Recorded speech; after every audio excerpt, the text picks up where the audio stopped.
ఓం శాంతి. ఈరోజు డిసెంబర్ 20వ తేదీ 2025 శివబాబా వినిపించిన మురళి సారాంశము.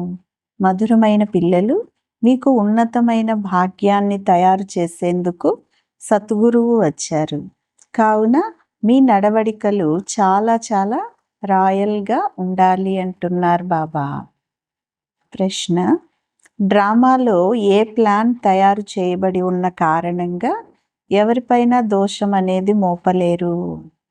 సమాధానం: డ్రామాలో ఈ పాత ప్రపంచం యొక్క వినాశనం యొక్క ప్లాను రచింపబడి ఉంది. ఇందులో ఎవరి దోషము లేదు.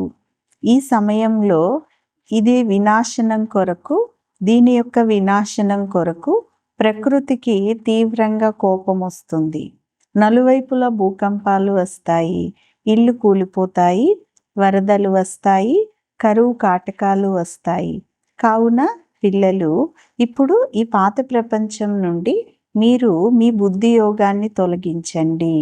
సద్గురువు శ్రీమతం పైన నడవండి.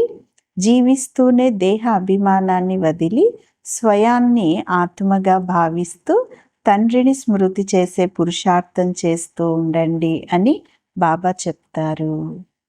ఈరోజు పాట: మేము ఆ మార్గంలోనే నడవాలి. మంచిది. మధురాతి మధురమైన అపురూపమైన పిల్లలకు తల్లి, తండ్రి, బాప్దాదాల యొక్క ప్రియ స్మృతులు మరియు గుడ్ మార్నింగ్. ఆత్మిక తండ్రి, ఆత్మిక పిల్లలకు నమస్తే. ఆత్మిక పిల్లలు, ఆత్మిక తల్లి తండ్రికి ప్రియ స్మృతులు, గుడ్ మార్నింగ్ మరియు నమస్తే. నమస్తే. ధారణ కొరకు ముఖ్యమైన సారం. మొదటి పాయింట్: ఈ దేహం యొక్క నామరూపాల నుండి అతీతంగా అయి దేహీ అభిమానులుగా అవ్వాలి. సద్గురువుని నిందింపచేసే విధంగా ఎటువంటి నడవడికను నడుచుకోకూడదు అంటున్నారు బాబా. రెండవ పాయింట్: మాలలోని మనులుగా అయ్యేందుకు అనేకులను మీ సమానంగా తయారు చేసే సేవను చేయాలి. మేము రాజ్యాన్ని తీసుకునేందుకు చదువుతున్నాము అనే ఆంతరంగికమైన సంతోషంలో ఉండాలి. ఈ చదువు నరుడి నుంచి నారాయణుడిగా అయ్యేందుకు చదువుకునే చదువు అంటున్నారు బాబా. ఈరోజు వరదానం: నిరంతర స్మృతి ద్వారా అవినాశీ సంపాదనను జమ చేసుకునేవారు సర్వ ఖజానాలకు అధికారి భవ. వరదానం యొక్క వివరణ: నిరంతర స్మృతి ద్వారా ప్రతి అడుగులోనూ సంపాదనను జమ చేసుకుంటూ ఉన్నట్లయితే సుఖము, శాంతి, ఆనందం, ప్రేమ, ఈ ఖజానాలన్నింటి యొక్క అధికారమును అనుభవం చేసుకుంటూ ఉంటారు. ఎటువంటి కష్టంగా అనుభవం అవ్వదు.